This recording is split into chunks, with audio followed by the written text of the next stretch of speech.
Manisha. And Mark is here. Oh, Mark is there. Okay. Yeah. So right now there's 5 people, including myself and Larry. Right. And so Larry didn't go anywhere. He's there. Yeah, he's here more or less. For Thanksgiving. Yeah.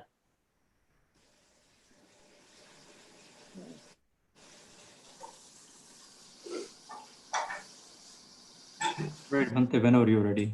Yeah, I think we'll go ahead and start. Okay, so as usual, we'll start with reciting the Namo Tassa and the 3 refuges for those who like. Namo Tassa Bhagavato Arahato Samma Sambuddhassa. Namo Tassa Bhagavato Arahato Samma Sambuddhassa. Namo Tassa Bhagavato Arahato Samma Sambuddhassa. Buddhang Saranang Gacchami, Dhammang Saranang Gacchami, Sanghang Saranang Gacchami, Dutiyampi Buddhang Saranang Gacchami, Dutiyampi Dhammang Saranang Gacchami, Dutiyampi Sanghang Saranang Gacchami, Tatiyampi Buddhang Saranang Gacchami, Tatiyampi Dhammang Saranang Gacchami, Tatiyampi Sanghang Saranang Gacchami.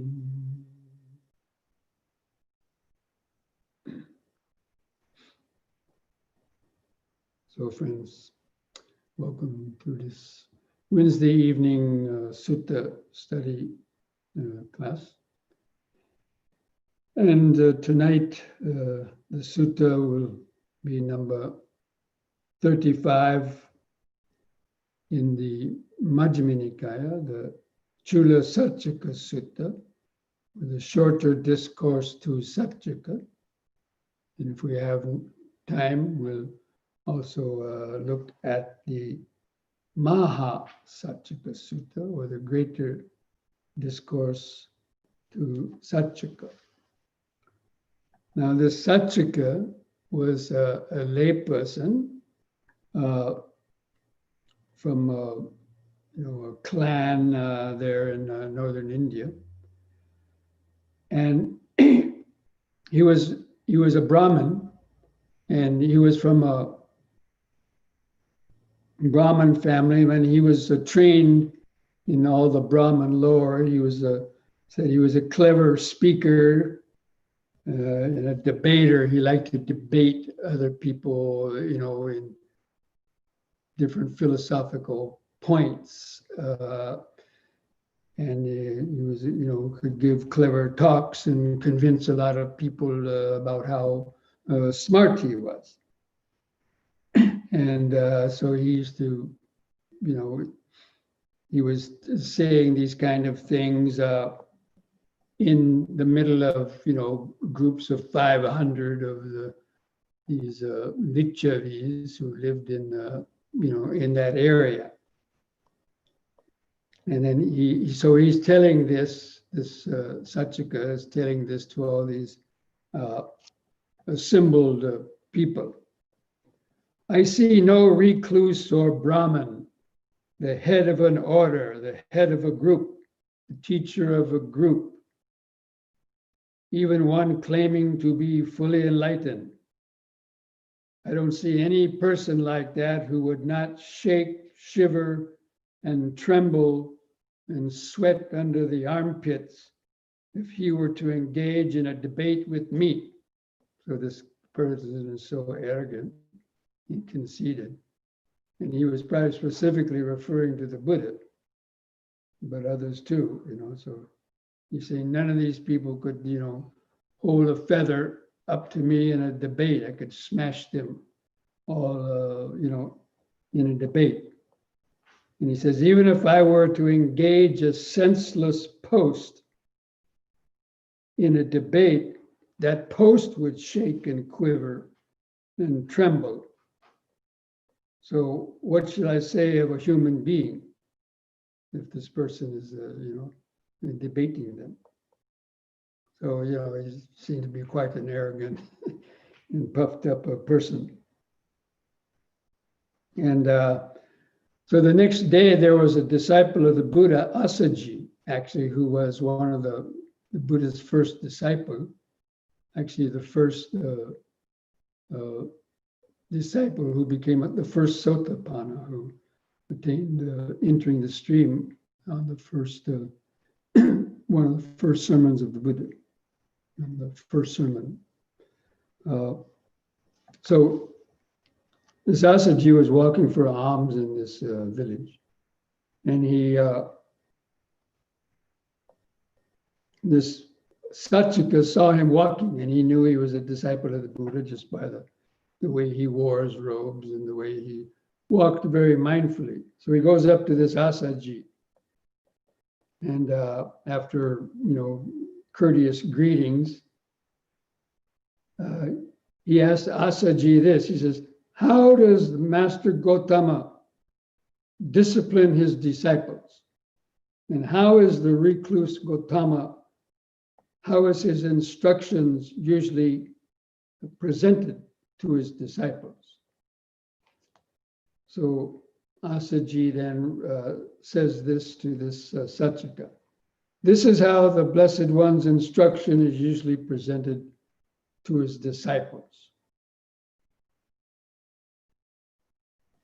Bhikkhu teaches his disciples, "Monk's material form is impermanent. Feeling is impermanent. Perception is impermanent. Mental formations are impermanent. Consciousness is impermanent. And furthermore, monk's material form is not self. Feeling is not self. Perception is not self. Formations are not self. Consciousness is not self. All formations are impermanent. All things are not self." This is how the Blessed One disciplines his disciples. And this is how the Blessed One's instruction is usually presented to his disciples.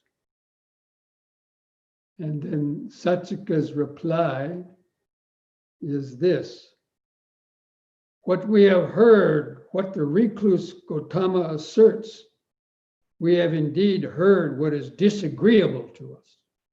So, they felt that what the Buddha was teaching is antithesis to what he believes and is very disagreeable. And then he says, perhaps sometime or other we might meet this Master Gotama. We might have some debate with him. Perhaps we might detach Master Gotama from that evil view. So, here's the Buddha teaching the essence of the Dhamma, and this person, not believing it and, calling it an evil view. And so after that, he goes into the hall where all these Lichavi lay people were, and he says,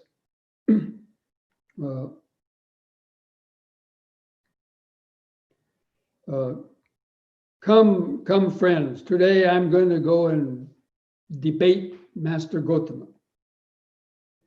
And he gives this, he explains how he's going to defeat the Buddha in a debate. And he says, if Master Gotama maintains before me what was mentioned by Asaji, in other words, telling that the five aggregates are impermanent and not self, then just as a strong man might seize a long-haired ram by the hair and drag the ram to and fro, drag him round about. So in a debate, I will drag the recluse Gautama to and fro, round about. And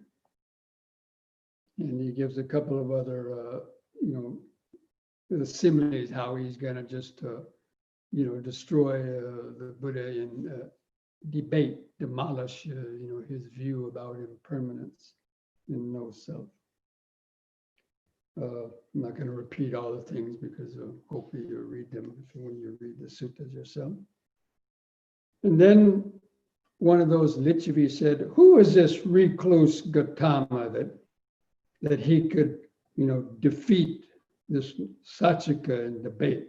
On the contrary, this Saccaka will destroy Gautama's assertions in debate. And then some other Lichavi said, who is this Saccaka, this Niganta's son, that he could refute the Blessed One in debate? On the contrary, the Blessed One will refute Saccaka, destroy him, Saccaka's wrong views. And then that afternoon, I guess, they went to where the Buddha was. And so they approached the Buddha. This Saccaka approaches the Buddha and then asked the Buddha, said, I want to ask Master Gautama a question on a certain point.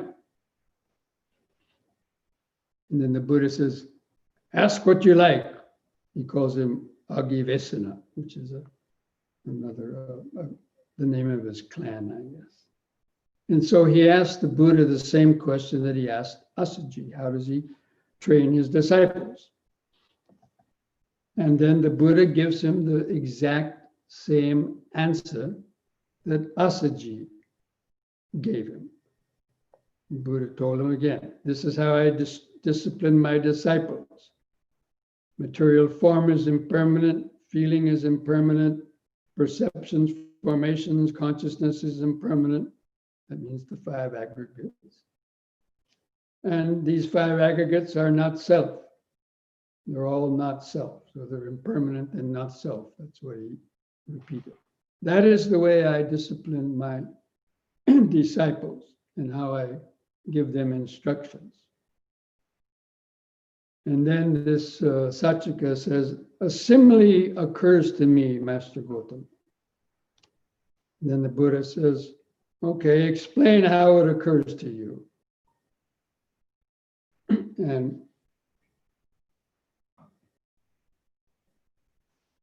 he said, just as when seeds and plants, well, anyway, I'm not going to read it all, but basically he asserts that material form has self.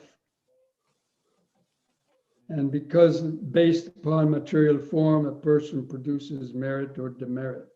A person has feeling as self. And basically he's saying how the 5 aggregates have the self, our one self.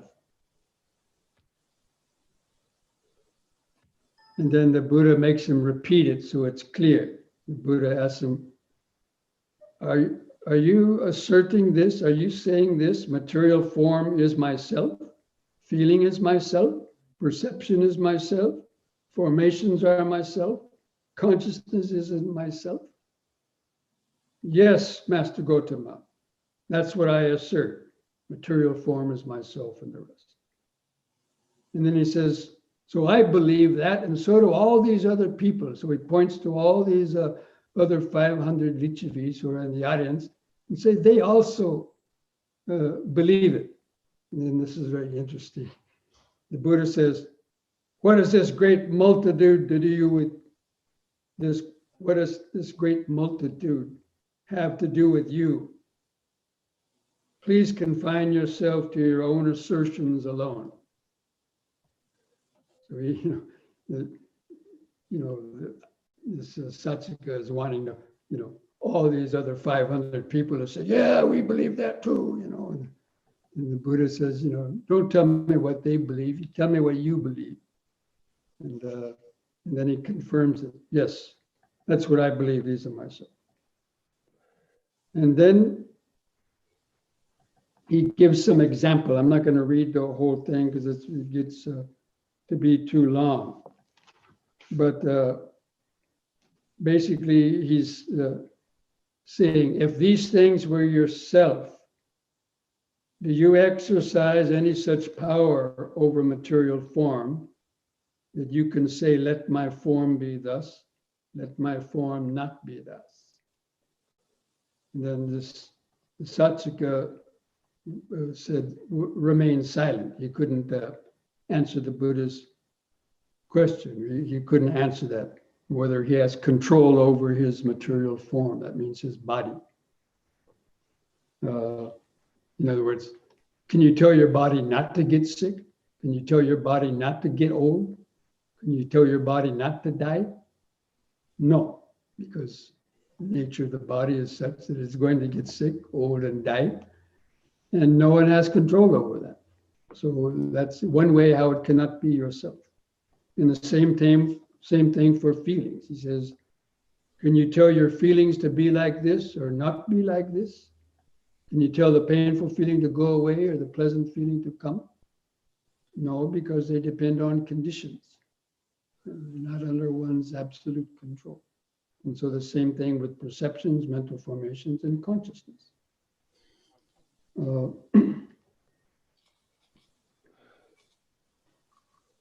And then every time this Saccaka was not answering the Buddha's question because he didn't know how to answer the Buddha's question about, can you control your feelings, perceptions, mental formations, and consciousness? And the Saccaka didn't know how to answer, even though he says they're myself. Still he doesn't know how to control them.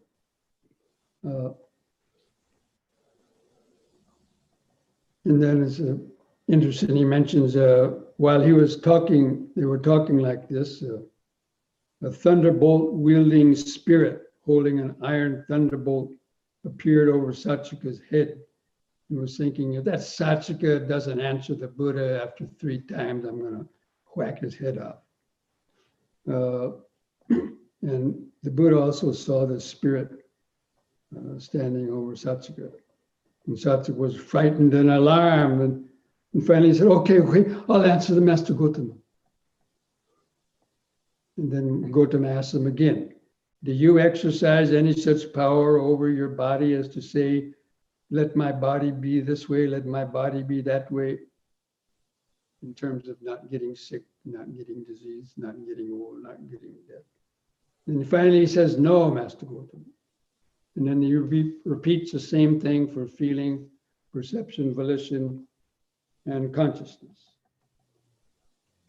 And then the Buddha says, well, now what you're saying does not agree with what you said before. What you said before is not agreeing with what you say now. And then Saccaka, to get around that, he says, oh, I was just kind of joking with that. Let's put those questions aside. And then he says, he asked the Buddha,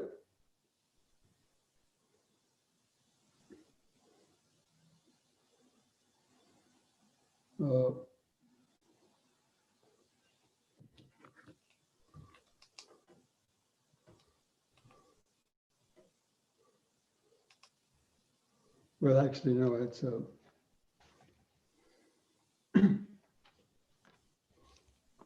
the Buddha goes on to then ask him, what do you think, Saccaka, is material form? Well, he repeats that. Is material form impermanent or impermanent? And he says impermanent, Master Gautama. So now he's saying that they're impermanent. What is impermanent? Is that suffering or happiness? He says suffering, Master Gautama. Is what is impermanent, suffering, and subject to change fit to be regarded as myself? No, Master Bhante. He goes on to repeat the same things in about feeling, perception, mental formations, and consciousness.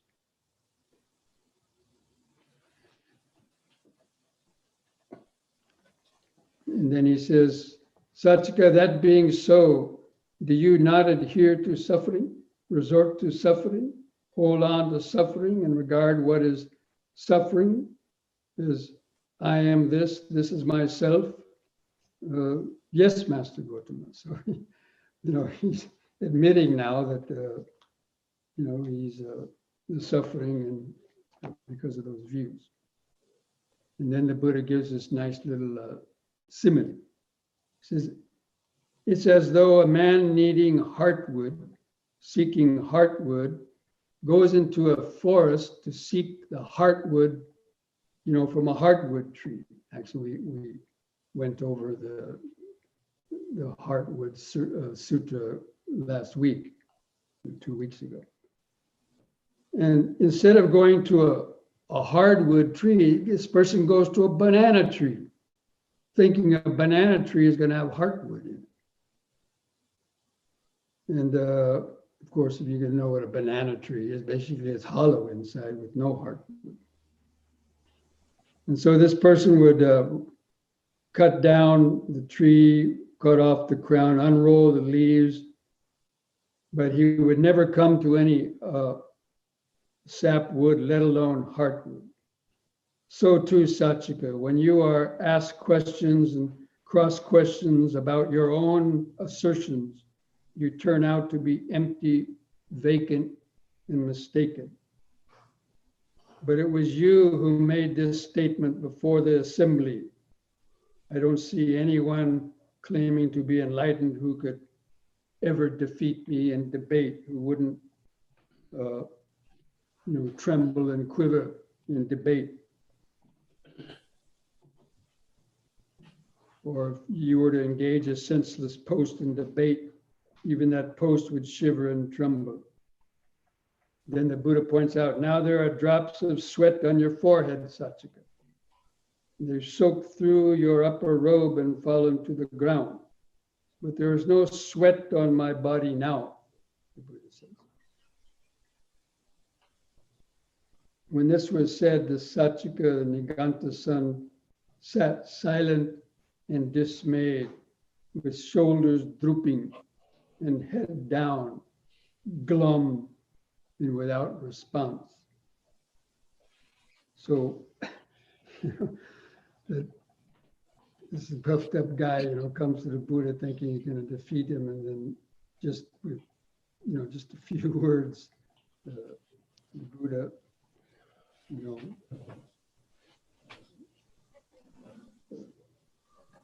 has that effect on the Buddha. And then, anyway, to make a long story short, basically some other guy, he then, some other friend or somebody in the audience, basically makes fun of Saccaka, thinking he was going to come and defeat the Buddha and so on.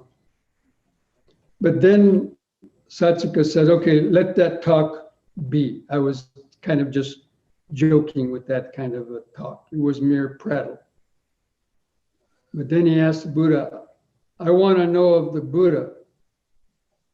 In what way is a disciple of the Buddha one who carries out his instruction, who responds to his advice, who crosses beyond doubt, who enters the stream?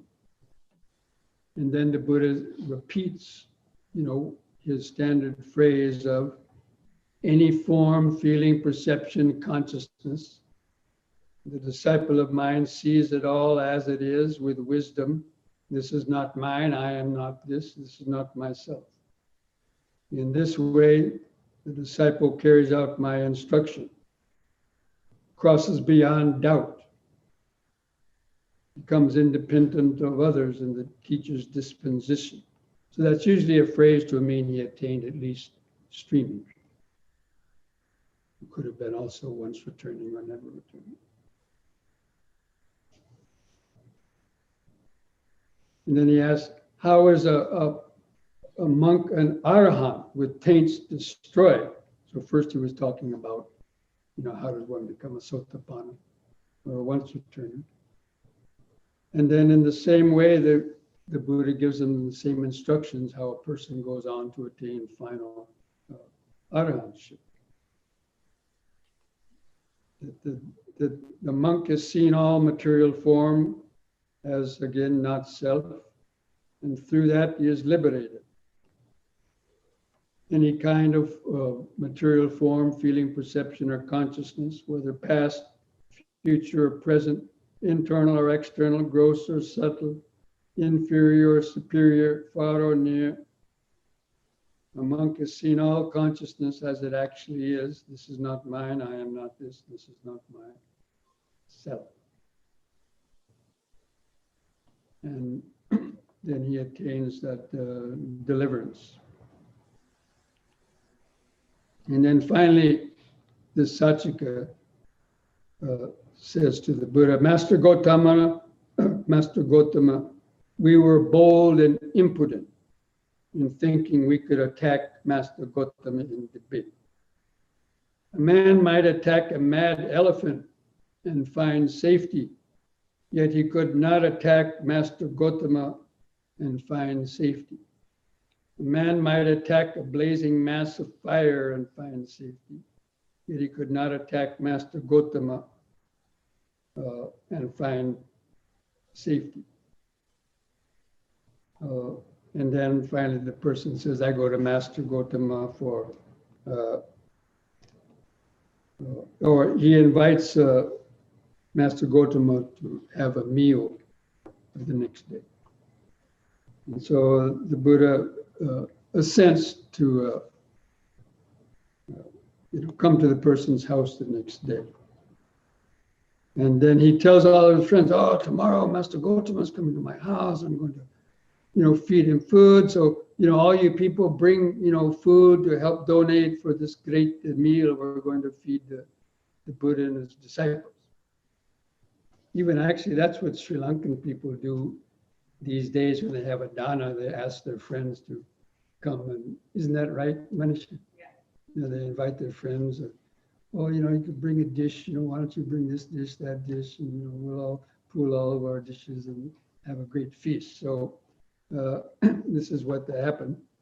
And then the Buddha gave the Saccaka Dhamma talk after that. And they were happy. And then he says to the Buddha, may the merit and fruits of this great act of giving be for the happiness of the givers. Because still the Saccaka thought he was still enlightened, despite all this and what had happened with the Buddha. He was still a little bit arrogant and thought he was still enlightened, and that he doesn't need the merit of giving that. And he wants the merits to be given for the other people who donated the food.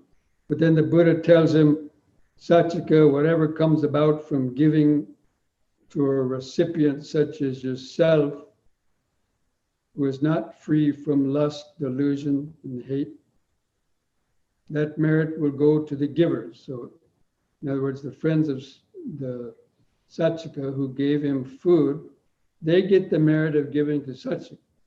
But then Saccaka actually offered the food to the Buddha. And he says, so this merit given to somebody like the Buddha, who is free from lust, hate, and delusion, and that will be for you. Anyway, it doesn't say that he went for refuge to the Buddha, Dhamma, and Sangha. So that means he still is not letting go of his views, but anyway, at least he got the merit of giving to the Buddha. Now, so that's the end of that sutta. And let's see if there's any questions that came up on the chat of this. If anybody has any questions about that.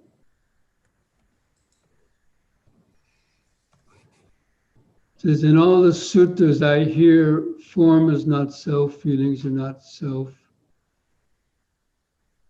but never heard there is no self. Are there any suttas where the Buddha says there is no self? this seems more economical than saying such and such is not self. Well, there's a reason why the Buddha stated it that way. The five aggregates basically are everything that you could possibly experience with the conditioned mind. There's nothing apart from the five aggregates. So therefore, apart from the five aggregates, there's no self. So that's what some people try to assert when they hear that.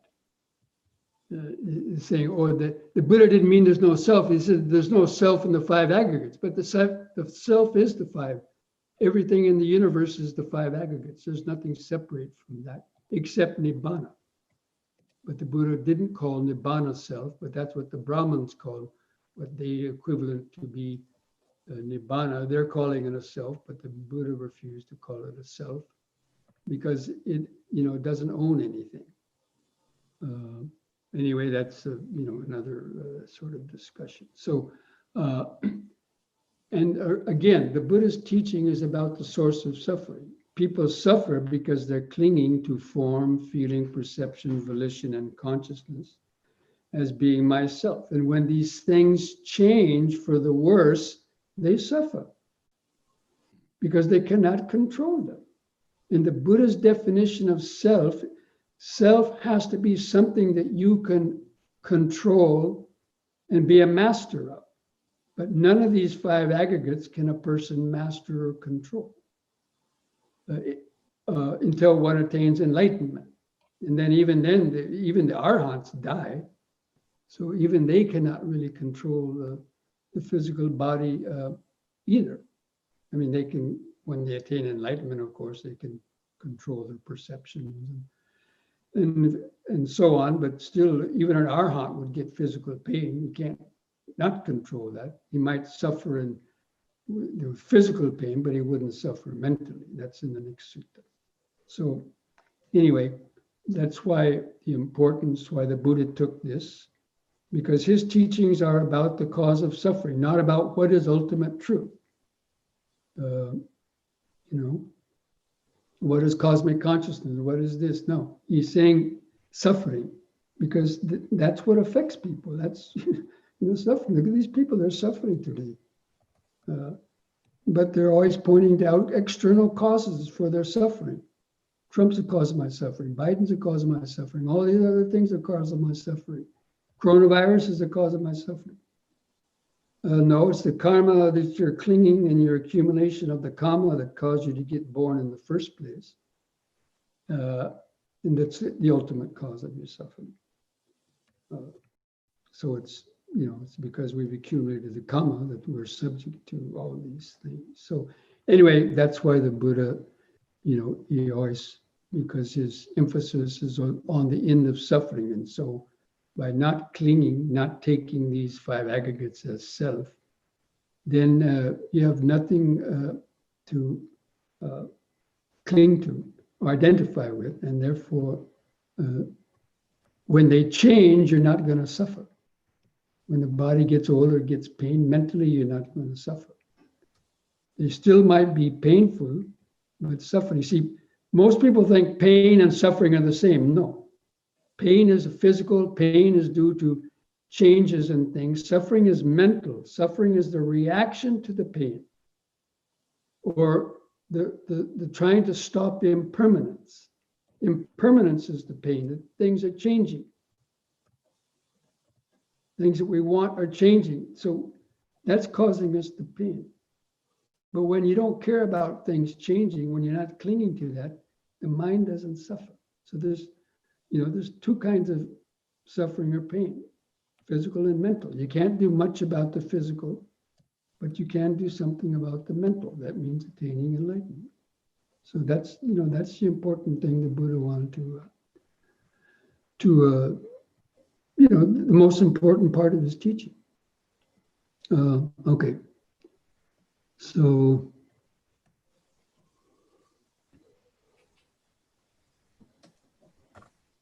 and if you say, if you say there's a self, where are you going to show it? Where is the self? Well, Okay, the five aggregates are not self, but then, still there's a self. Well, where is it? Show me. They can't. So that's why the Buddha was a radical. You could call him a radical, especially to the Brahmins at the time. Okay, so this next question, do the three parts of this is not mine, I am not this is not myself, match up and correlate with the three signs of impermanent suffering and no self? If so, could you explain how?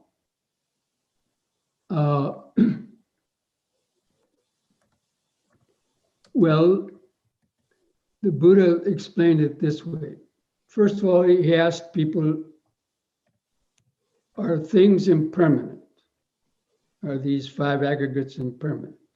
And anybody with a logical mind will see, yeah, they're constantly changing. And then they say, well,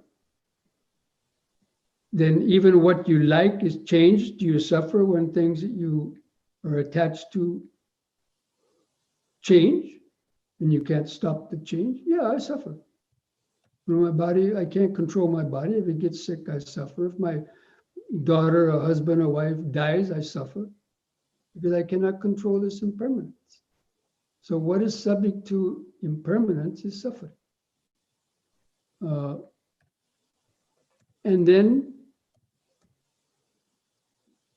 then he asked, is it right to think that what is impermanent and a source of suffering, is it right to call that myself? Because again, Buddha's definition of self was something that you could control. And so if you already admitted that you cannot control these things, how can you call it yourself? This was the Buddha's, deductive reasoning. He was maybe one of the first deductive reasoners, to deduce things from facts. And to get people to, they can't back out of it. They already said, yes, things are impermanent. And then they said things that are changed, yes, they're suffering because they can't be held on to. And then is it right to call that yourself? No. I mean, a logical person would think that. Of course, some people say, yeah, still myself. And, still, okay, there's always going to be people that say that. But then prove it. Then, okay, prove it yourself. Why do you say it's yourself? What proof do you have that it's yourself? There's a lot of proof saying it's not yourself because you can't change it. You can't control it and it's suffering. So prove it yourself. You got anything? They become like Saccaka. They droop their head and, they can't say anything. So anyway, it's so that's the way that I would see it. So, that's basically how, the Buddha, how he correlated these impermanence and suffering and not self. So, as this is not mine, I am not this. Because again, if it was yours, you would be able to hold it and control it, but you can't. And I am not this because, again, if I was this, you would be able to control it. It all comes back to those three things.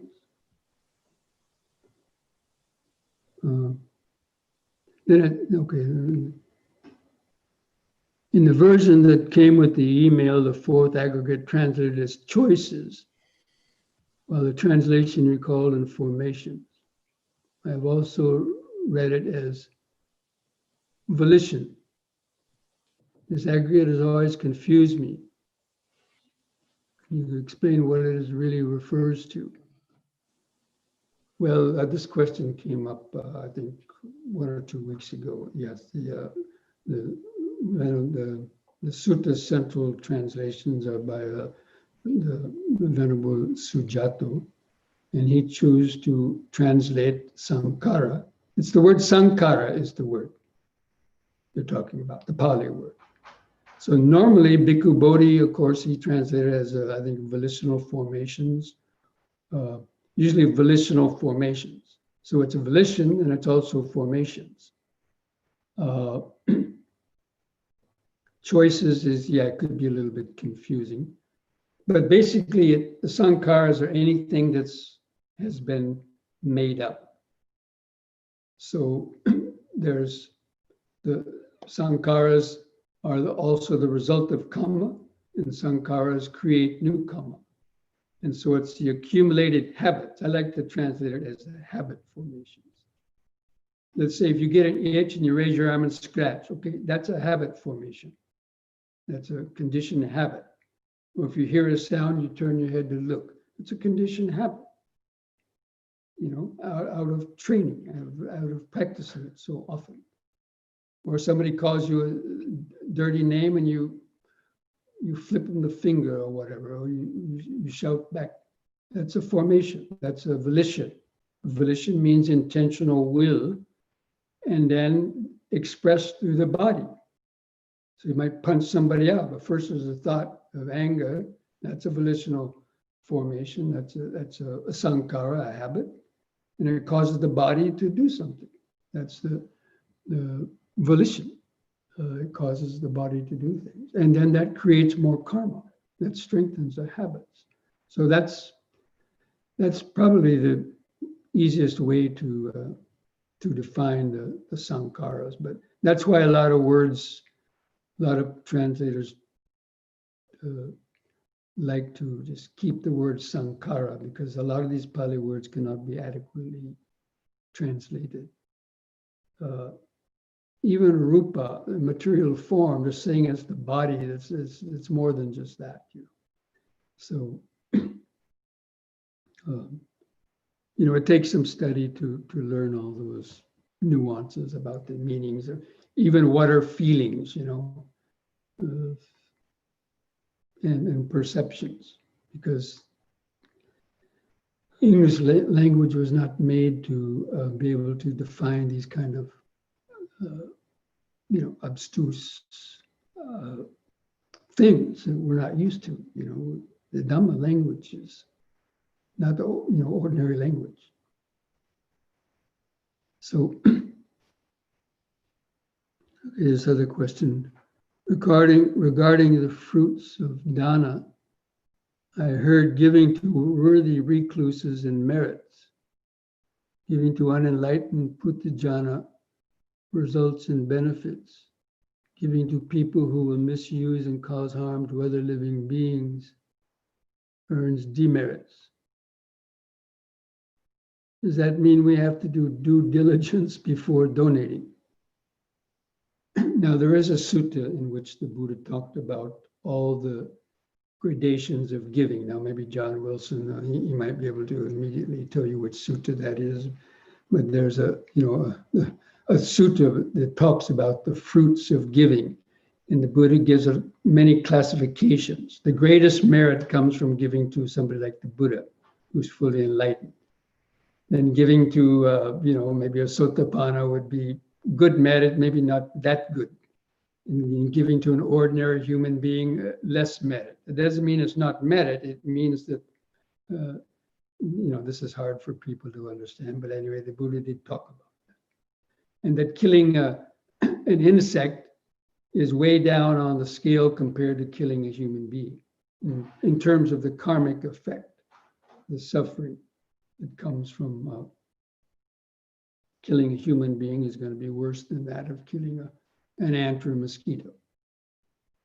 And so, of course, this is controversial. People argue that and so on. But anyway, this is how the Buddha did explain some of these things about the karma. And it's hard for us to understand with our unenlightened minds about it. So,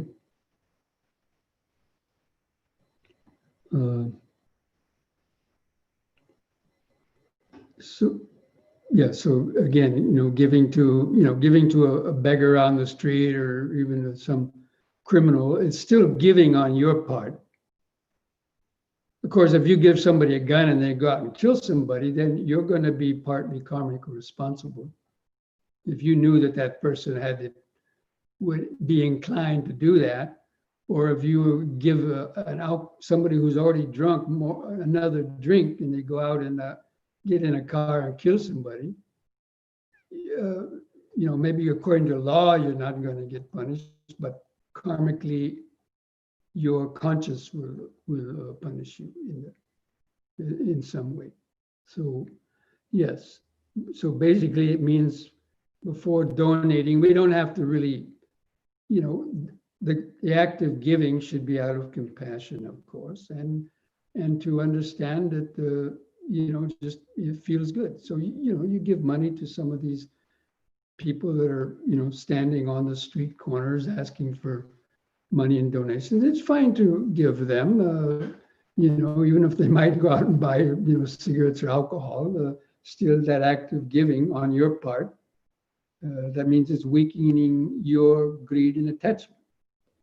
And so the main thing you should understand, though, is, if you give and you know that that person may use what you gave them to go out and then, seriously harm somebody else, that's going to be on your conscience.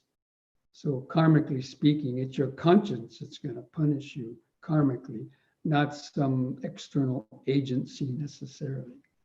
So karma is a very deep, subject, and it's one of the unfathomable rules that the Buddha talked about.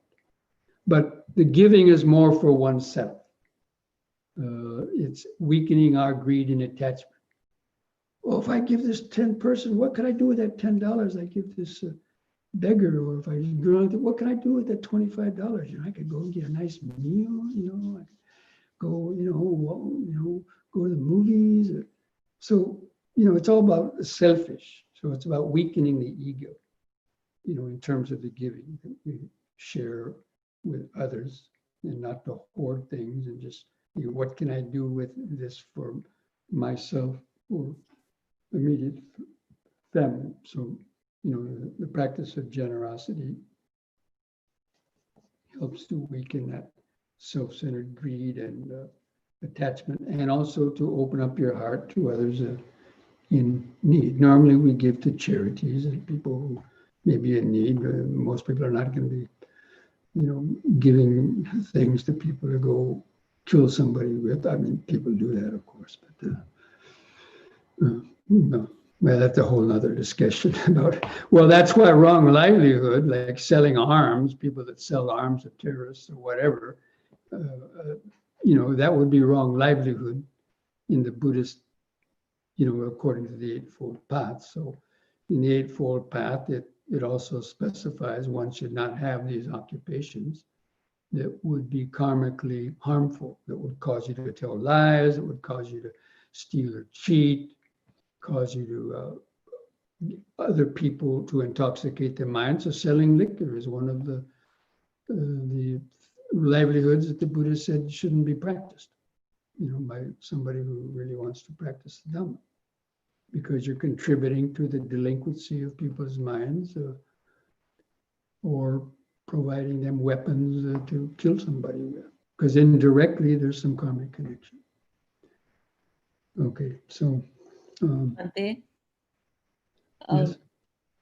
regarding giving, who gets when you get the biggest merit, don't you think that giving to somebody who is really desperately needy, like if somebody is dying of hunger and you give food to that person, don't you think that brings you the biggest merit, rather than even giving to Buddha or giving to people who already have enough and they don't really need it? What is your comment on that? Well, can I tell you a little story? Sure. Okay. It's from the suttas. Yeah. So there was a person who didn't really know the Buddha, but they were a very poor person. And they saw the Buddha coming down the street for alms. And they gave, their last banana or whatever. Anyway, they gave some food to the Buddha. And of course, you know, the Buddha is his aura and everything is very powerful, but so they remembered that.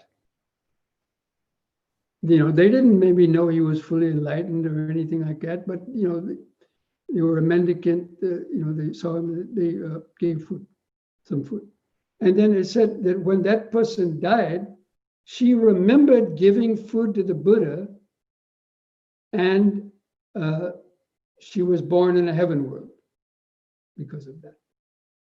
Because she got a lot of joy, or maybe she even attained a sotapanna by thinking about that, having that faith.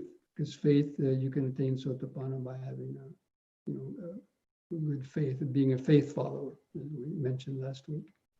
So, like that, in that case, if you remember, like giving to a saint or somebody, as opposed to just giving to somebody who, you know, who's laying on the street,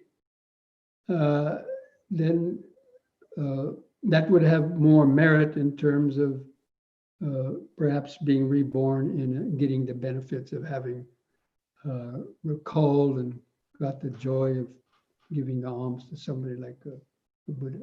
Anyway, again, it's hard for, you know, people to understand some of these things that we hear about in the law of karma, and who are we to really judge, because we don't have that mental power to really know. But you know, if you feel good about it, that's fine. That's what really counts.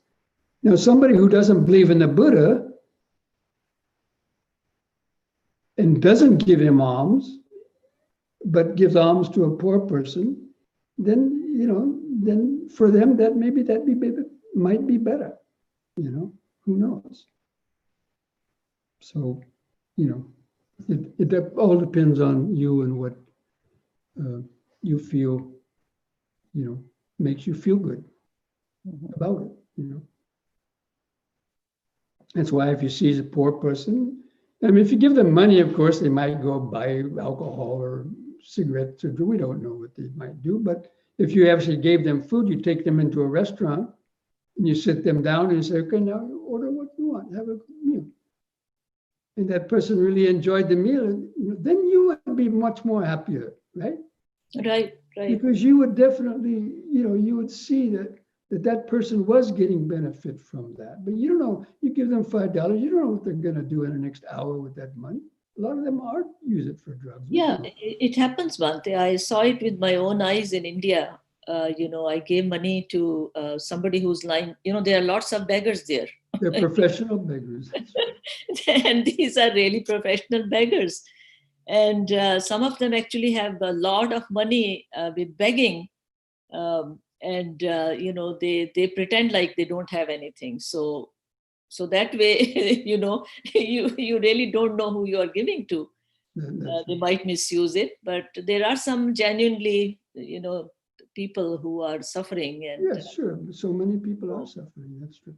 Okay, let's look at this one more. Another question here.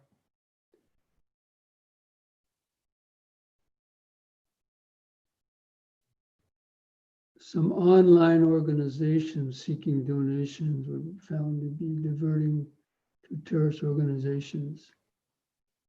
Oh, yeah, we know that. Yeah, of course, there's been so much, you know, and that's why if we do, yeah, if you want to give donations to charity, you should investigate them and see if they're bona fide. You know, there's plenty of bona fide charities. So yeah, you know, it's helpful to do that due diligence, especially if you're going to be giving a large sum and so on. So yeah.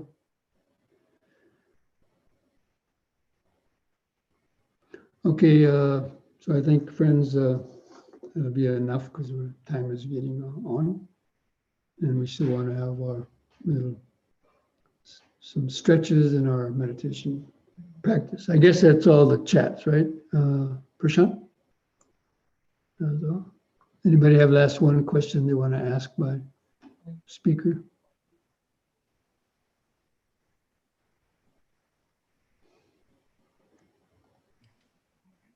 Okay, So we'll go ahead and take a few minutes break and then come back and do a few stretches and then our meditation.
Okay, friends, so we'll have our few stretches now before meditating.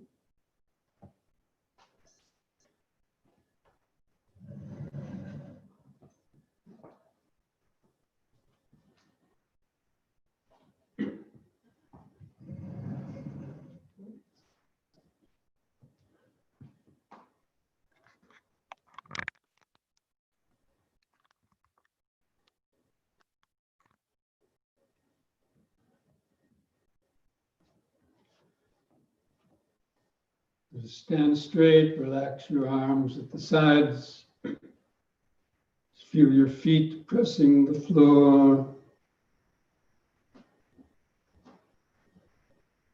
feel the height and weight of the body over the feet.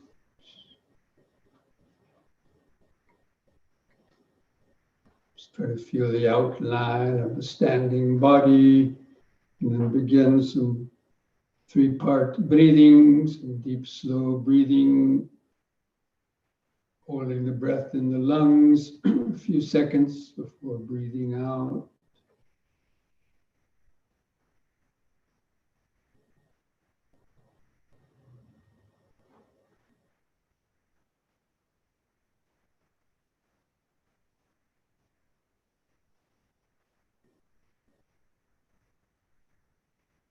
Coordinate these movements with that same deep, slow breathing. So the next in-breath, raise the arms over the head, interlock the fingers, turn the palms up, straighten the arms, stretch the head back, arch your lower spine a little bit. On the out breath, turn the palms down, touch the top of your head. Again, in breath, palms up, straighten the arms.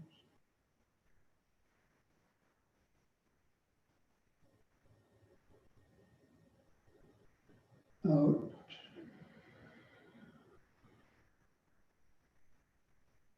Once more, in. Third time, hold the upward stretch longer.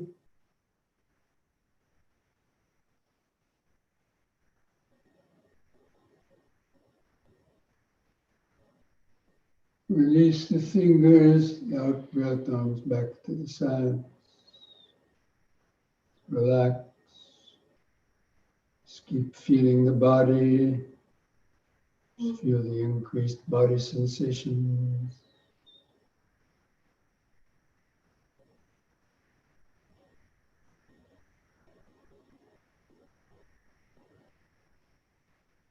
Just remember the present moment of standing. Standing.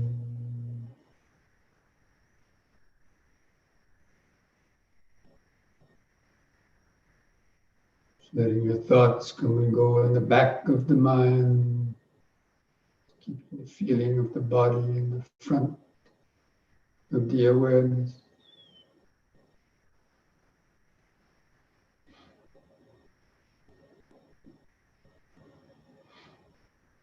And then next on the in breath, push up on the toes, raise the arms over the head in this way, facing the hands toward each other about 6 inches apart, and stretch.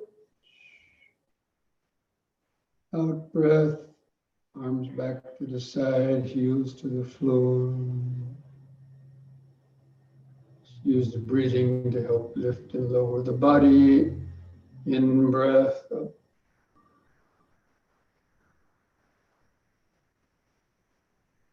Stretch.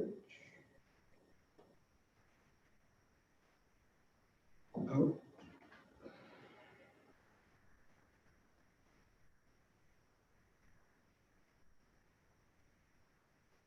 In.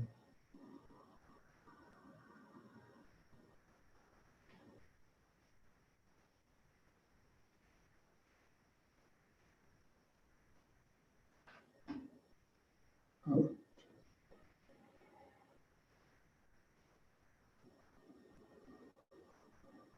Relax. Just close the eyes. Feel the inner vibrations, pulsation. Feel where the clothing touches the surface of the skin. All those are just present moments, sensation, present moment awareness.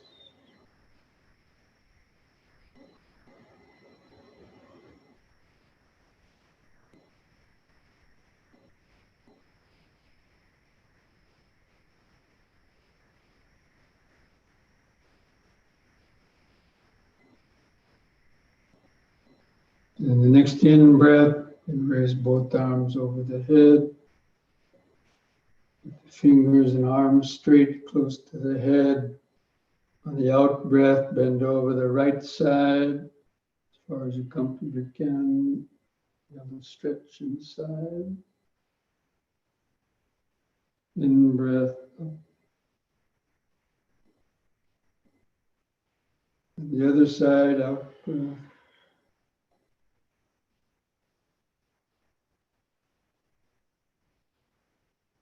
In. Out.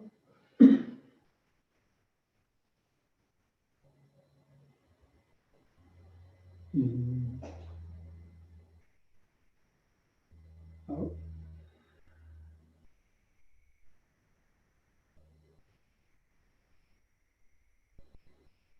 Once more to each side.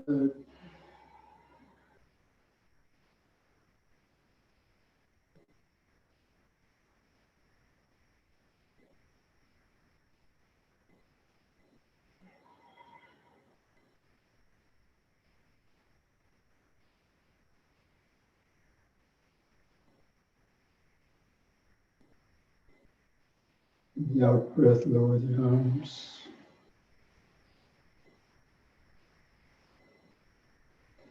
Just keep feeling the body, sensation.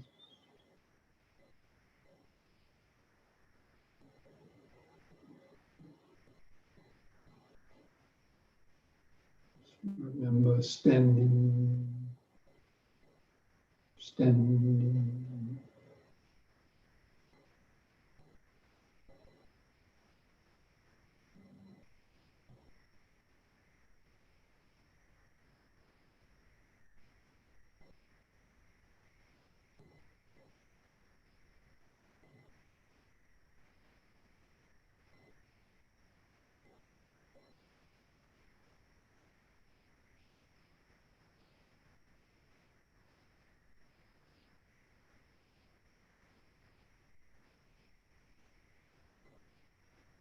Now spread your feet about 3 feet apart and do forward and backward bending. Just let the hands touch the front of your legs. Breathe in. On the out breath, bend forward. Let the hands slide down to your knees the first time, but keep looking out straight ahead. Try to flatten your spine and back, making it like a tabletop. Get the hump out of the spine. Keeping the legs straight. In breath, lift up. And move the hands around the back under the buttocks for support. Let the head go back. On the out breath, bend backwards. Not too far the first time. Keep your eyes open. The in breath, carefully lift up. And on the out breath, again forward. Let the hands come down below the knees, about halfway. Still keep the head up, the legs straight.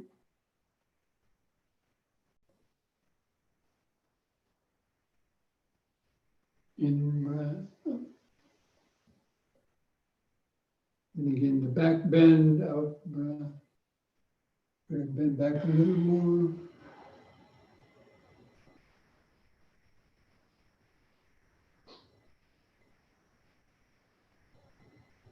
In breath up.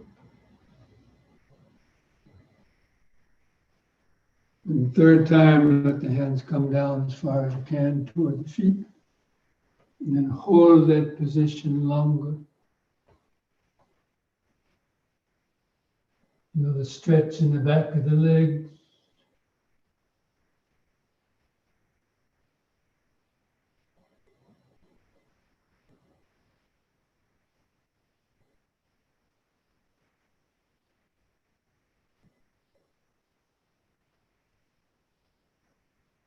And the in-breath, come back up.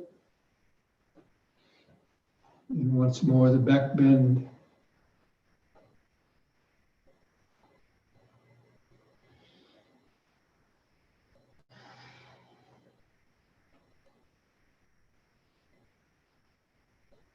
In breath, lift up.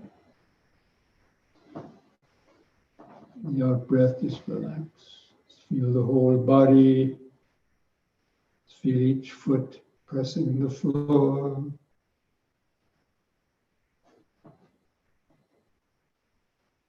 Feel the arms and hands hanging at the side.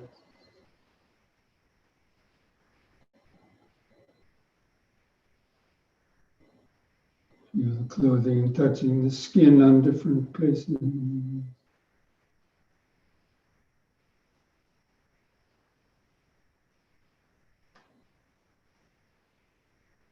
Feel the head balanced on top. Feel all the sensations on the surface of the skin or inside, under the skin. Just this body exactly as it is, here and now.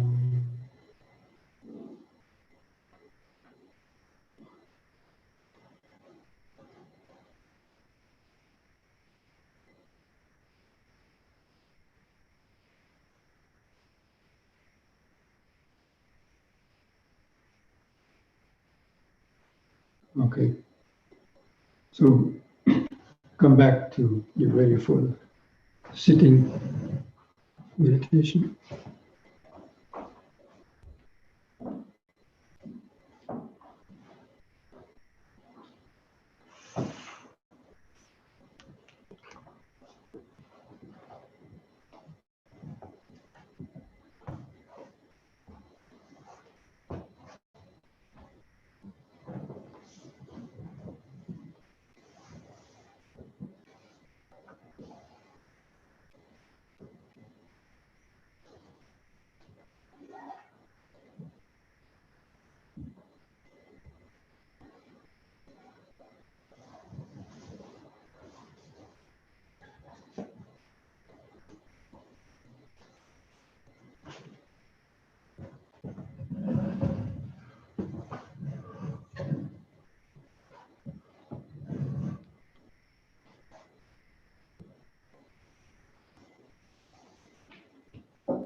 So I'm going to turn off the video as I normally do.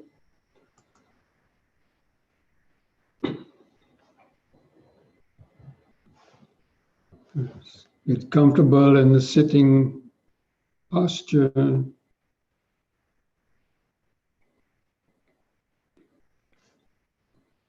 keep the back and the head in a straight line.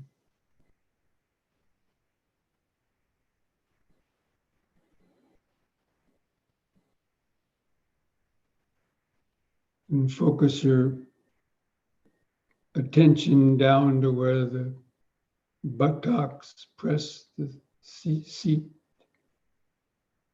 Just feel the weight of the body pressing the seat. Just try to feel your left buttock and the right buttock pressing the seat. Feel that solid contact, some sensation.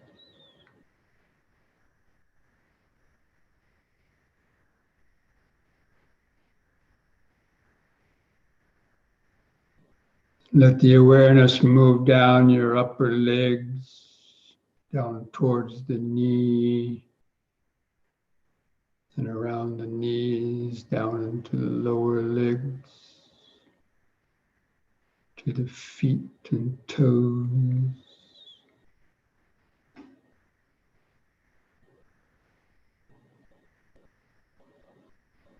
Just Feel the feet and toes, all the different little sensations. See if you can notice the outline of your toes.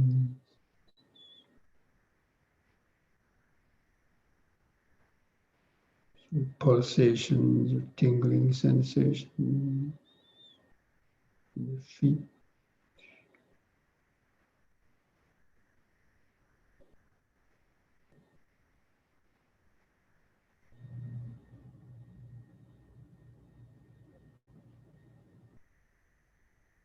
Now let the awareness move up to feel your hands and fingers. So you can mentally feel the outlines of your thumbs and fingers, where they touch together or where they touch the body.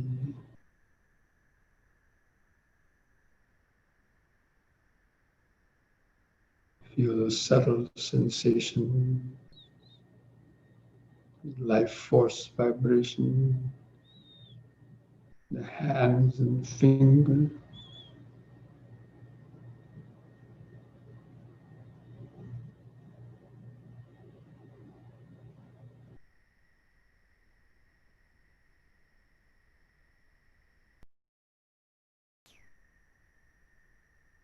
Just letting go of your thoughts, stay focused in this body part.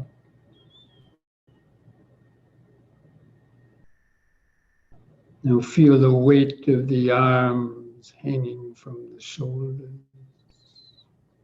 Relax the shoulders. Feel where the clothing rubs against the skin of the shoulders, upper arms, chest.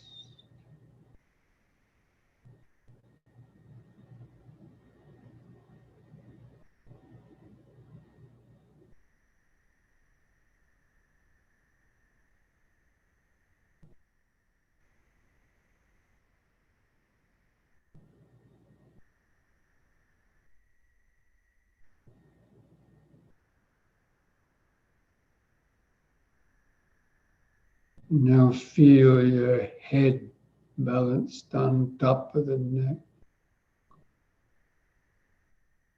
And just feel your face,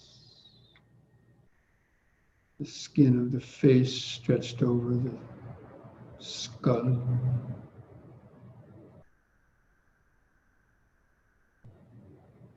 Just feel some sensations on the face.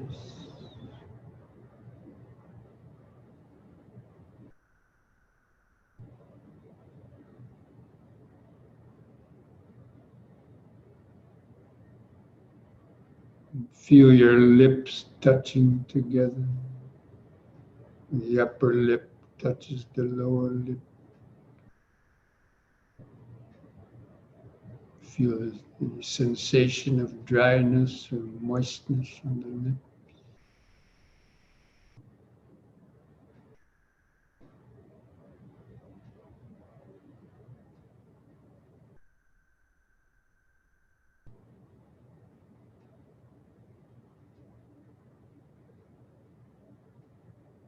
And feel the tongue laying in the mouth.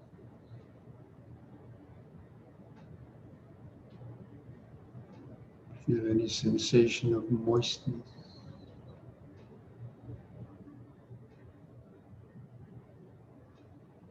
Feel your teeth or gums.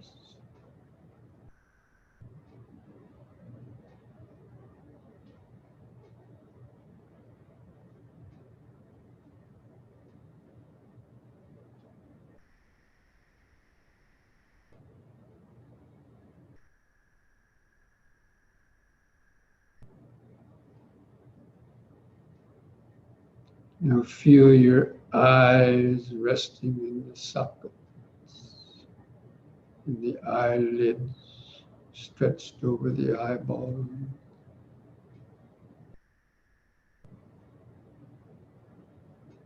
So like just gaze behind the eyes. feel of sensation. You might see some light or color, patterns, just darkness.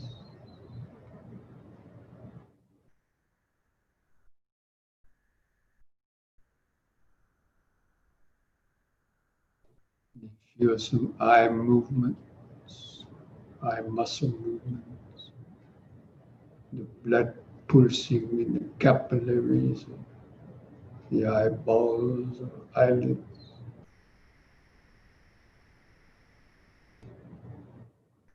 Any other sensations,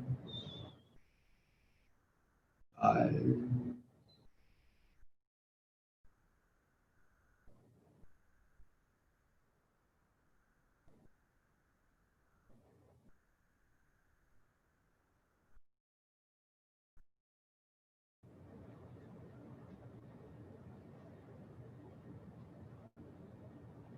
And from that point behind the eyes, let the awareness just expand a little bit. Feel the outline of the sitting body, all those different places that you felt, sensations,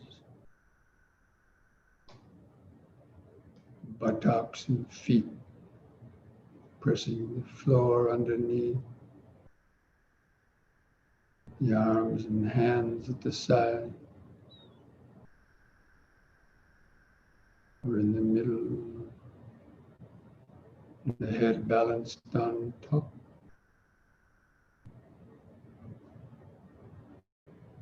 The clothing touching the skin on different places.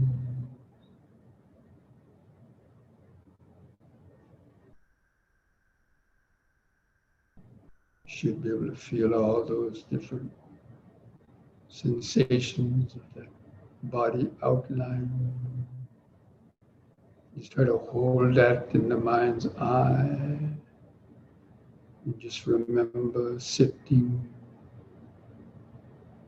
sitting, sitting, here and now.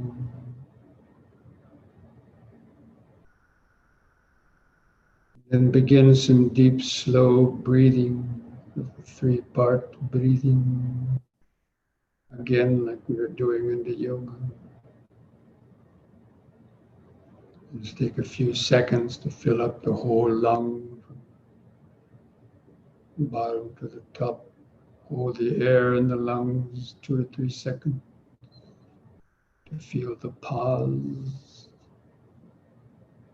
And feel the relaxing contractions of the out breath.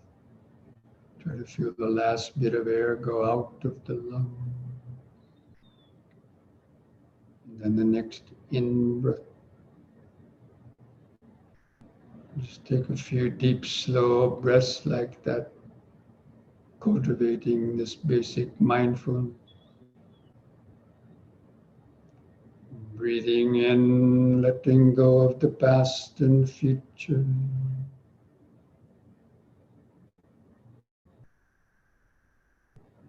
Breathing out, sitting here and now.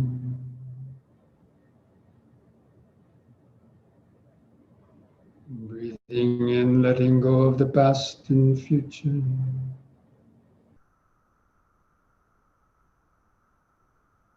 Breathing out, sitting here and now.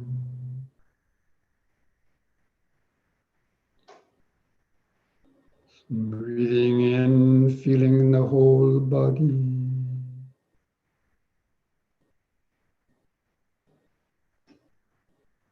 Breathing out, feeling the whole body.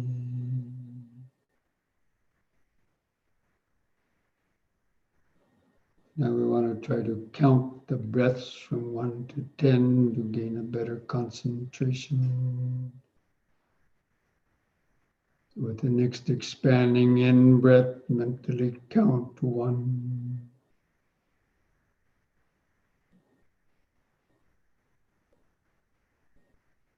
with contracting out breath, also one.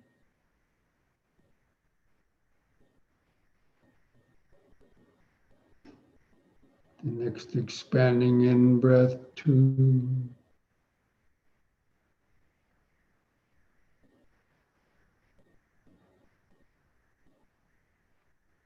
Contracting out breath, two.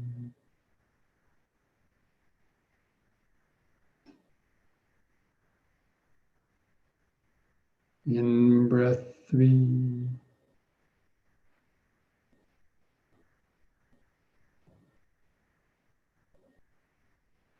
Out breath, three.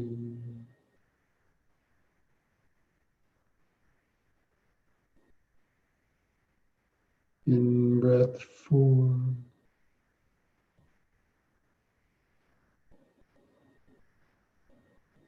Out breath, four.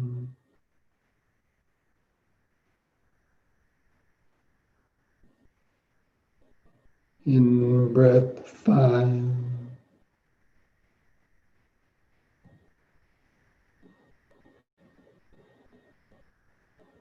Out breath, five.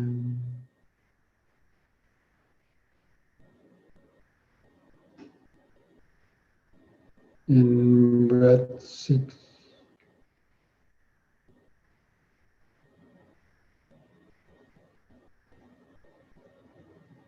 Out breath, six.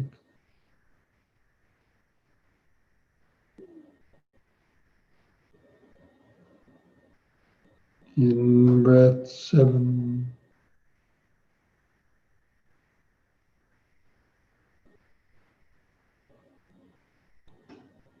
Out breath, seven.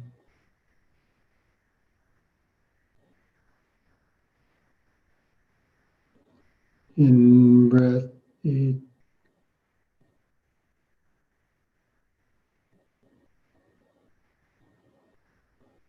Out breath, eight.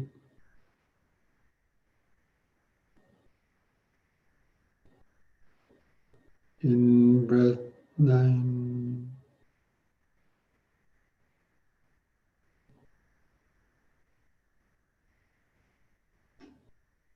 Out breath, nine.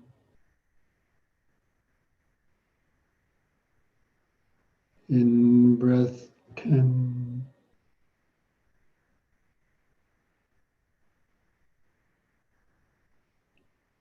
Out breath, 10. Now discontinue the counting. Discontinue any controlling the breath. Let the breathing return to its uncontrolled rhythm, but continue to follow, continue to feel it. The subtler, shorter, expanding and contracting movement in the abdomen, rib cage, or chest. Just make that the primary focus of your concentrated awareness. Just simply know when the breath is coming in, and knowing when the breath is going out. You know it by feeling that alertness. It's like looking down through a microscope. Feel the subtle movements of the breathing.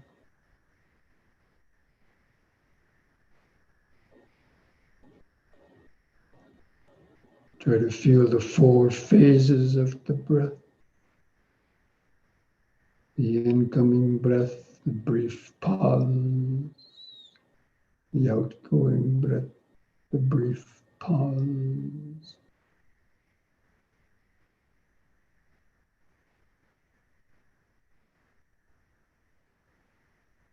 You can make these brief mental notes if it helps to stay focused.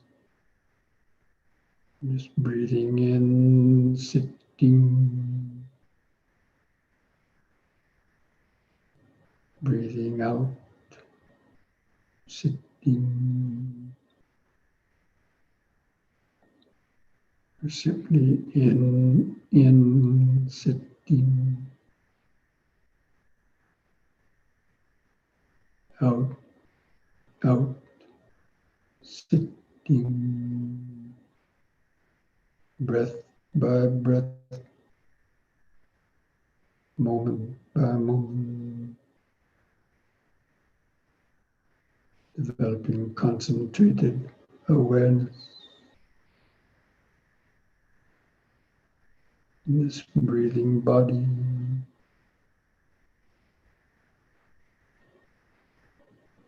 Just become like a scientist sitting in the laboratory.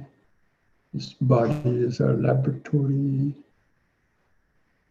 Looking down to the microscope of concentrated awareness.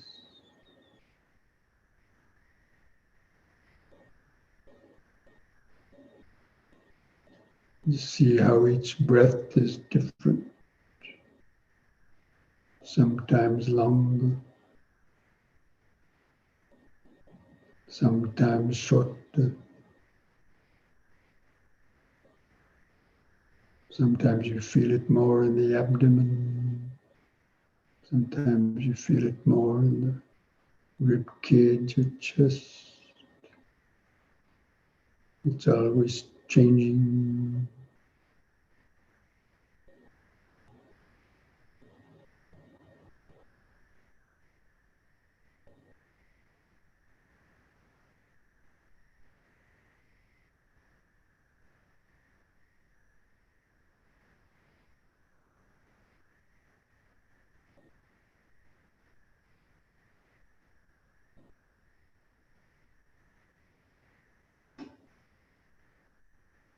Especially to be alert and notice the brief pauses between the breath.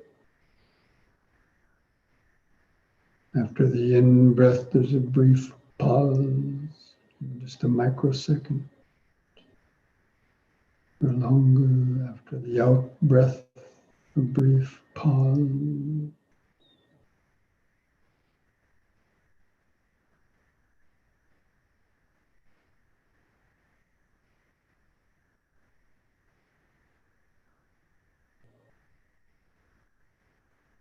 It's the whole breath body.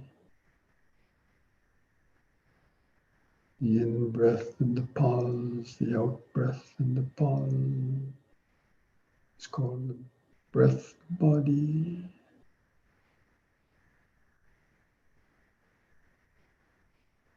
Which is occurring within this larger sitting body.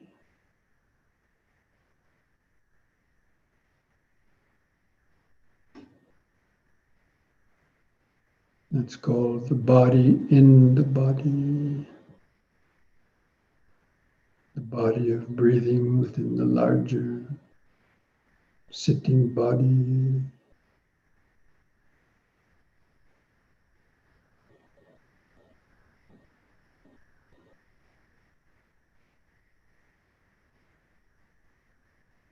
It's called integrated awareness.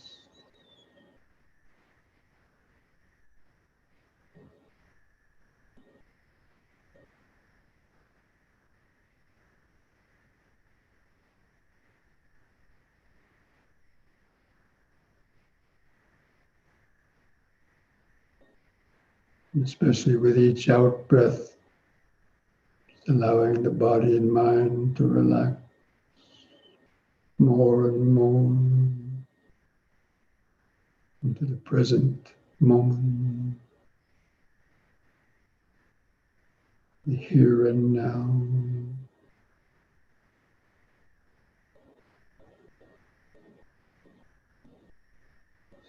In sitting,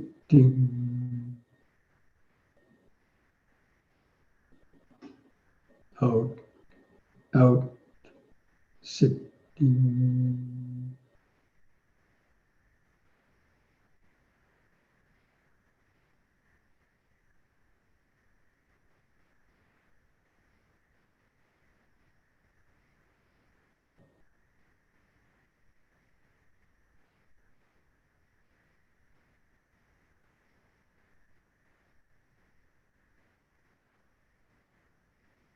But at the same time, be alert for thoughts sneaking up into the mind, or any of the five hindrances.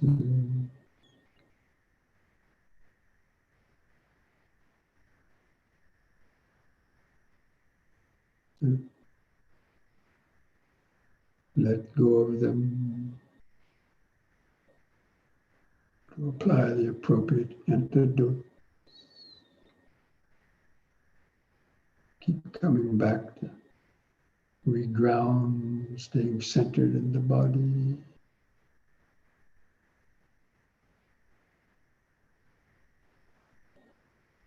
The breathing body.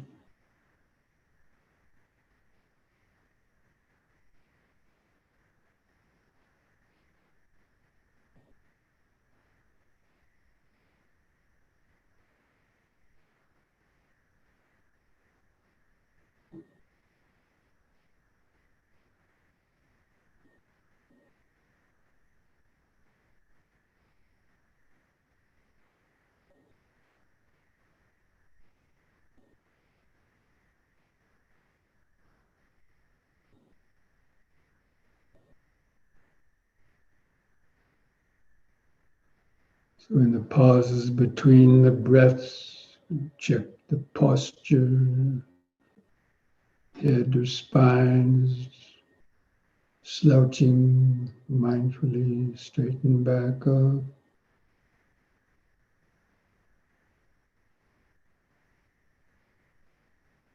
If there's too many thoughts, come back and take a few deep, slow breaths to get re-grounded, centered in the body.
If the mind is relaxed and calm enough,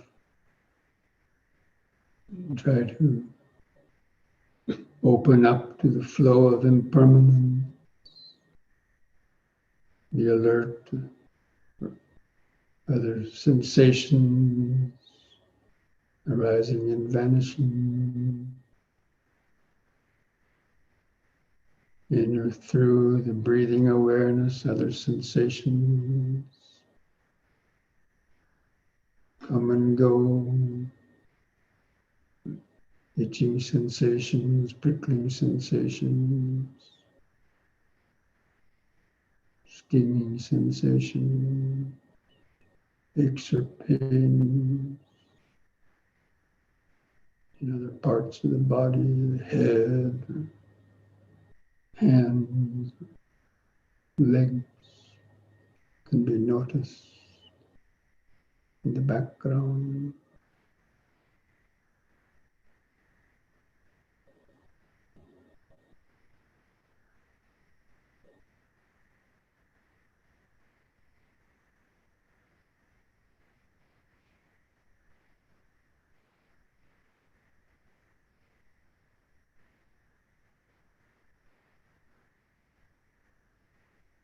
Be alert for thoughts or urges constantly trying to sneak up into the mind, take us away.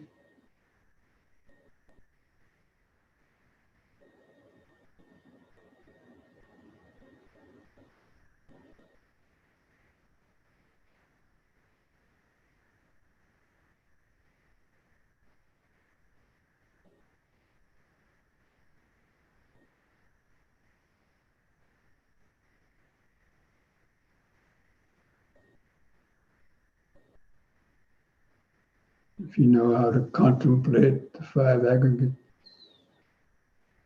being able to recognize this is material form,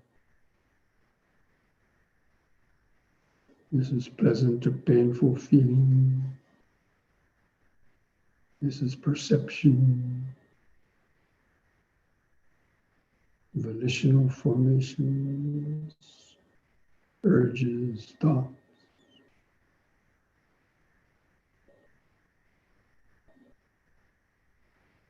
I consciousness, the idea of I or me or mine.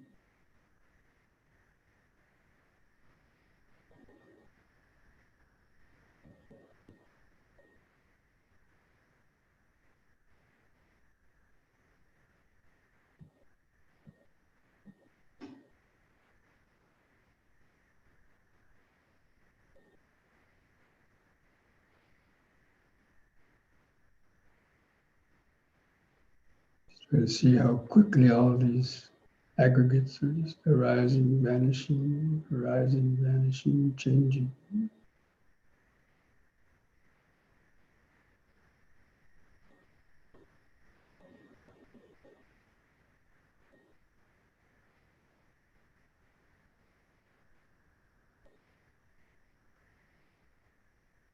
Without your consent, they happen on their own.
Breathing in, sitting.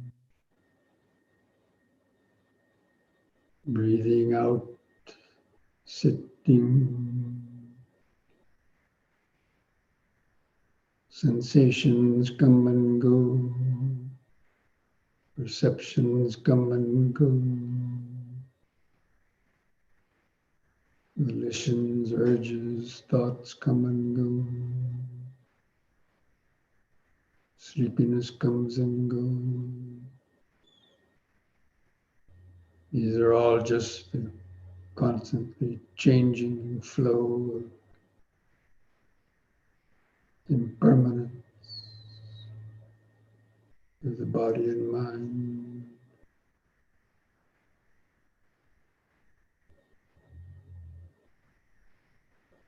Just underneath all of that change and flux, mental chaos, or sleepiness, is the parallel dimension of the now,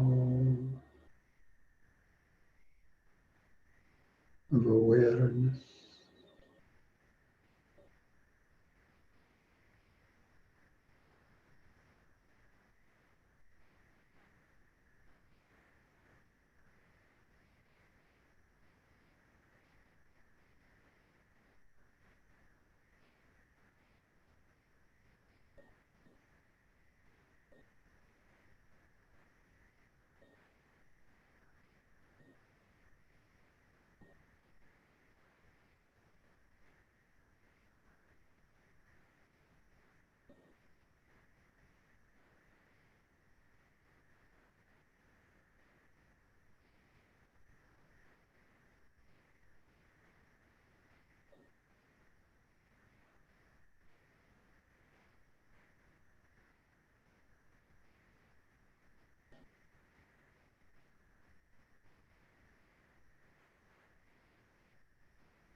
This breathing body is the natural connection, the life preserver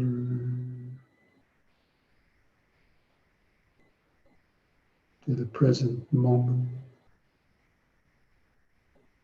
awareness. If we lose that connection to the breathing body, present moment awareness, and the mind gets easily swept away by the waves of impermanence,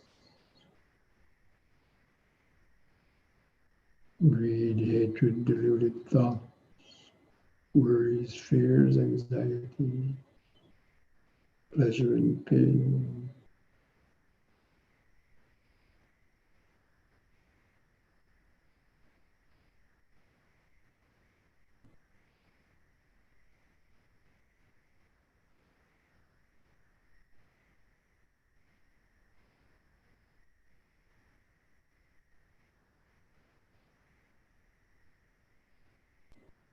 The present moment awareness just effortlessly floats on the surface without getting caught by the wave,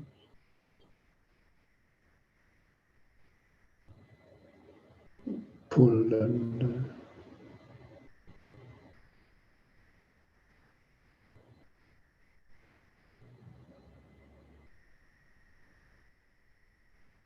Moments of hearing, seeing, feeling,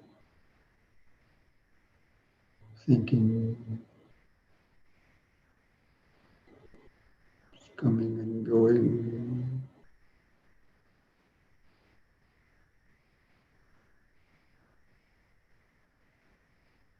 Coming and going, arising and vanishing.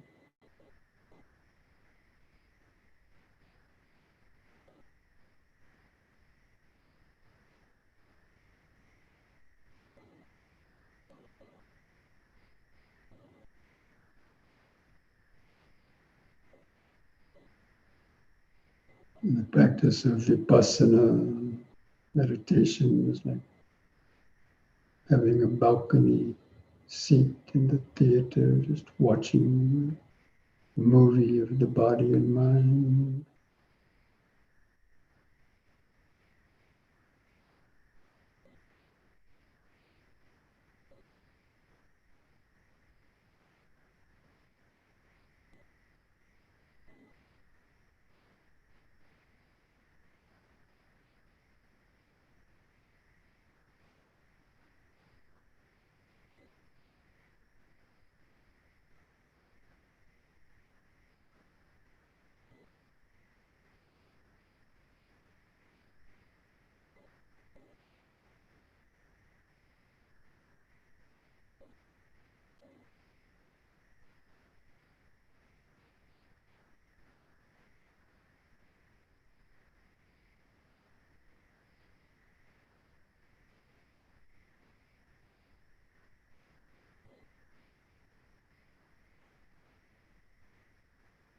It's like in a movie, you don't say the actors, oh, that's me, that's mine, that's myself.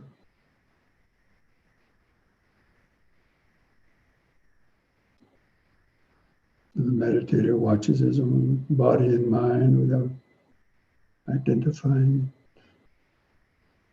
as I, me, or mine, or myself. It's just accumulated karma working itself out.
What perceptions or thoughts arises in the mind based on that context.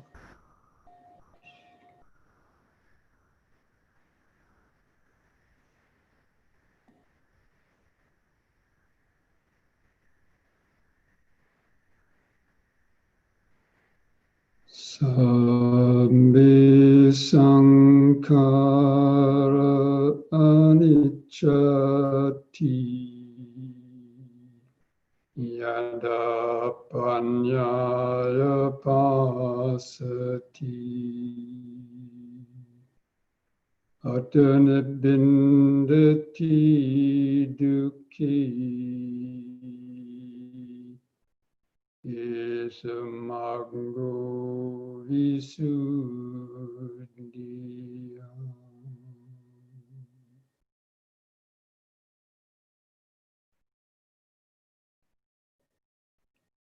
All conditioned things, the five aggregates of this body, mind, and world are impermanent. All impermanent things, when clung to with ignorance, bring suffering. And all the dhammas, the conditioned as well as the unconditioned, are without any owner or controller. They're not self. When one sees these characteristics with the eye of wisdom, one becomes disenchanted with suffering. This is the path to purity, to freedom. And thus spoke the Buddha.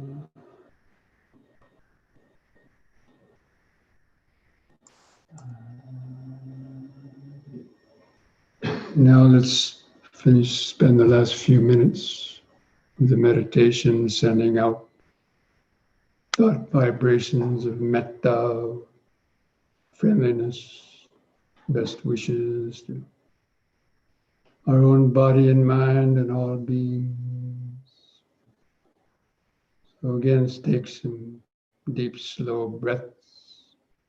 And after breathing in, hold the air in the lungs several seconds to try to feel or imagine that oxygenated blood going out to the cells of the body, mind, nervous system, tranquilizing them, bringing them happiness, making them happy with life force.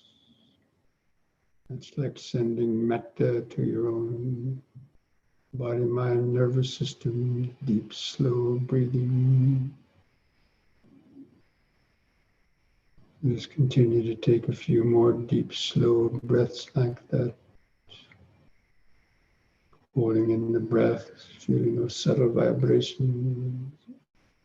Imagining that as pure wisdom, pure love, pure energy. Thinking like this to yourself. May I be well, peaceful, and wise. May I be free from greed, hatred, fear, and ignorance.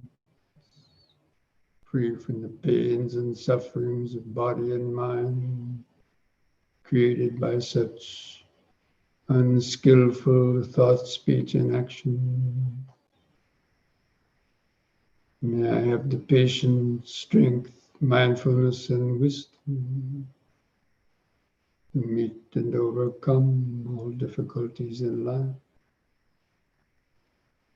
May I continue to be able to deepen my understanding of the Dhamma and the practice of meditation to help free the mind from confusion and suffering. May I be well, peaceful, and wise. And try to continue taking a few more deep, slow breaths. With each out breath, imagine sending these waves of metta vibrations to your parents, other family members, relatives, good friends, wherever they might be, especially on the out breath. Just imagine these vibrations of pure wisdom, pure love, pure energy entering their bodies and minds, soothing the pains and the sufferings, cooling the fires of the greed, hatred, and delusion, awakening the seed of metta and wisdom in their heart.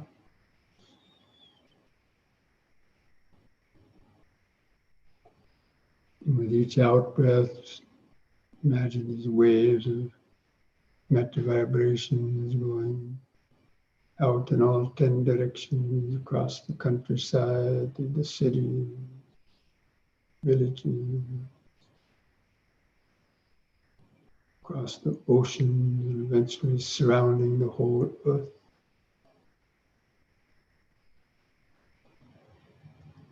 And you can imagine the beautiful blue-green earth suspended in space. It's from the NASA photographs. Just imagine these waves of metta permeating, saturating and suffusing the atmosphere of the whole earth and all the living beings on the earth and beyond. Just with the idea that may all living beings, wherever they might be, weak or strong, rich or poor, living far or near, they all living beings, be well, peaceful and wise. May all beings have the patience, strength, mindfulness, and wisdom to meet and overcome all difficulties in life. May all beings be able to hear the teachings of the Dhamma and to practice meditation to help free their minds from confusion and suffering. May all beings be able to live peacefully and harmoniously together, understanding the ultimate interconnectedness and interdependence of all things. May all beings be well, peaceful, and wise. May all beings be well, peaceful, and wise. Just like a mantra reverberating throughout space. Well, peaceful, and wise.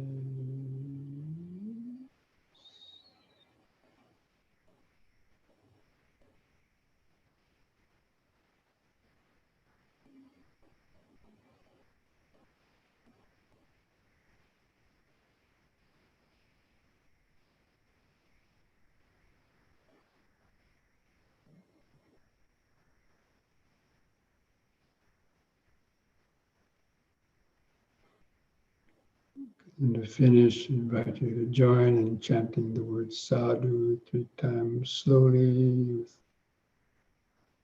with the out breath.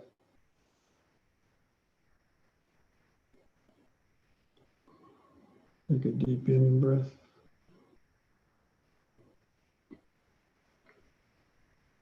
Sadhu.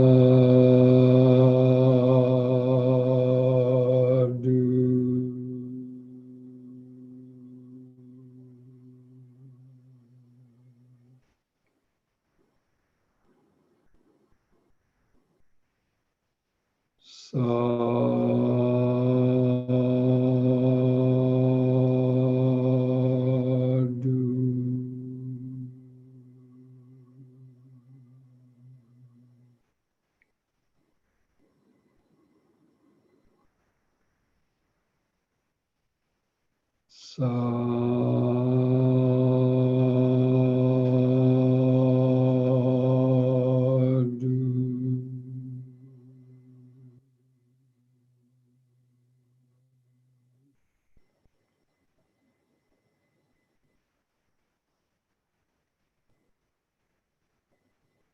place the hands at the edge of your knees.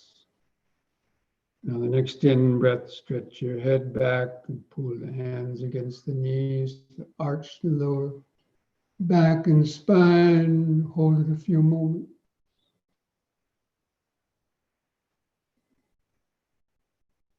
And lift the head up on an in breath, and on an out breath, press the chin to the top of the chest to stretch the neck vertebra.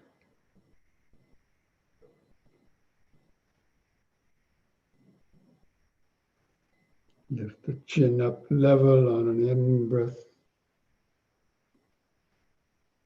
And relax on the out breath.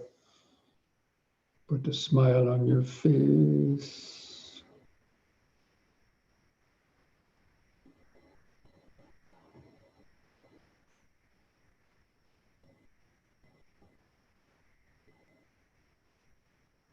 It's not that bad. Okay, friends.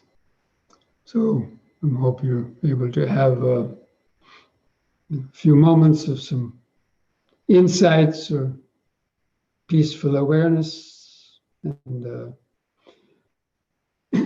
especially tomorrow, being Thanksgiving, if you happen to be having any friends over or whatever else you might be doing, remember to always be mindful and practice those M&Ms every hour or more frequently, especially if you happen to be with other people.